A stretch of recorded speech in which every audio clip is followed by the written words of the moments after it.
না, এটা তো আমরা মালিক সমিতির এটা তো জানি না। আপনারাও দেখেন ভিতরে কি হচ্ছে। দেখেন মাই গড, আসেন আসেন আসেন আসেন।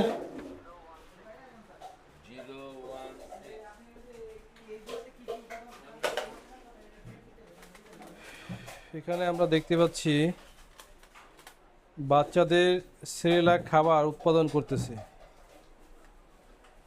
এখানে সেরেলাক হচ্ছে বিএসটিআর একটি ম্যান্ডেটরি পণ্য। সেই পণ্যটি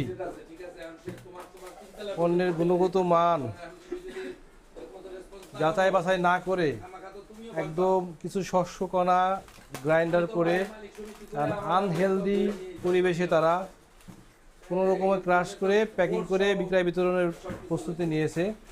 আমরা গোপন সংবাদ ভিত্তিতে এই কারখানায় এসে সার্ভিলেন্স টিম এসে উপস্থিত হয়ে দেখতে পাচ্ছি যে তারা বাচ্চাদের খাবার সেরেলাক বিএসটিআই কর্তৃক পরীক্ষণপূর্বক অনুমোদন না নিয়েই বিক্রয় বিতরণের কাজ অব্যাহত রেখেছে এবং এই কারখানার পরিবেশটি মানসম্মত নয়। এটা যত্রতত্র মেশিনে তারা ক্রাশিং করে তারা ম্যানুয়াল পদ্ধতিতে প্যাকিং করে এই প্যাকিং প্রসেসটা যে হাইজিন হতে হবে সেটা ধরাছোঁয়ার বাইরে রেখে তারা প্যাকিং করতেছে এবং এই চটকদার বিজ্ঞাপন দিয়ে অনলাইনে বিক্রয় বিতরণ করতেছে। আমরা আরও দেখতে পাবো যে এখানে তারা যে বেসন সদৃশ কিছু পদার্থ আছে এগুলোকে গুঁড়ো করে রাখছে এবং আর একটা বিষয় হচ্ছে বারান্দাতে একদম হাইজেনিক পরিবেশে, একদমই আনহাইজেনিক পরিবেশে, একটু দেখলে বুঝতে পারবেন যে কি পরিবেশে তারা একদম পরিবেশটা দেখেন। এই পরিবেশে তারা ডাস্ট করে রেখে দিছে প্যাকিং করার জন্য।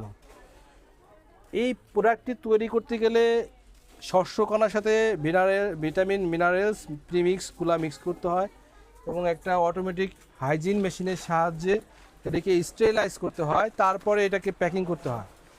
স্টেরিলাইজ করার মতো কোনো ইকুইপমেন্টস এখানে নেই। প্যাকিং করতে হয় অটোমেটিক যে মেশিনটা, সেখানেও স্টেরিলাইজ করতে হয় এবং এখানে যে ডিব্বা বা কৌটা ব্যবহার করে সেটাকে স্টেরিলাইজ করে অটোমেটিক মেশিনে প্যাকিং করতে হয়। অথচ সে নর্মাল প্লাস্টিকের কৌটা, এই ডিব্বাগুলো একটু দেখান, এই যে ডিব্বার কৌটা, এই ডিব্বায় সরাসরি প্যাকিং করতেছে উইদাউট স্টেরিলাইজ। তো এটা তো বাচ্চাদের খাবার, এই বাচ্চাদের সাথে তারা এই কাজটি কীভাবে করতেছে আমাদের বোধগম্য হচ্ছে না বিষয়টি। এবং বিষয়টি এখানকার যে পরিবেশটা রয়েছে যা জঘন্যতম পরিবেশ এবং একটা জীর্ণশীর্ণ পরিবেশের মধ্যে তারা এই প্রোডাক্টটা করতেছে।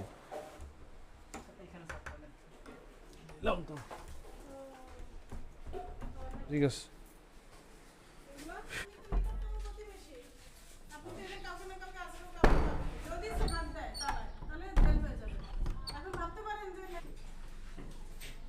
এখানে মোবাইল কোর্ট বা সার্ভিলেন্স টিম পরিচালনা করি। আমাদের সাথে আমাদের বিজ্ঞ নির্বাহী ম্যাজিস্ট্রেট রয়েছেন।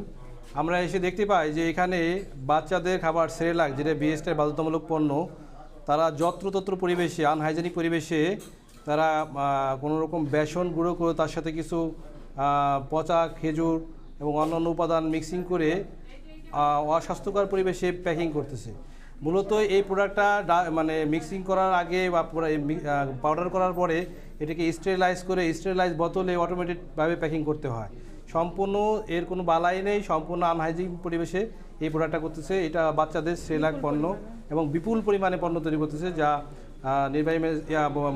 বিজ্ঞ নির্বাহী ম্যাজিস্ট্রেটের আদেশে এই মালামালগুলো জব্দ করে ধ্বংস করা হয়েছে এবং পরবর্তীতে আমাদের এই কারখানাটি মহাপরিচালক মহোদয়ের ক্ষমতা বলে কারখানাটি সিলগালা করে দেওয়া হচ্ছে।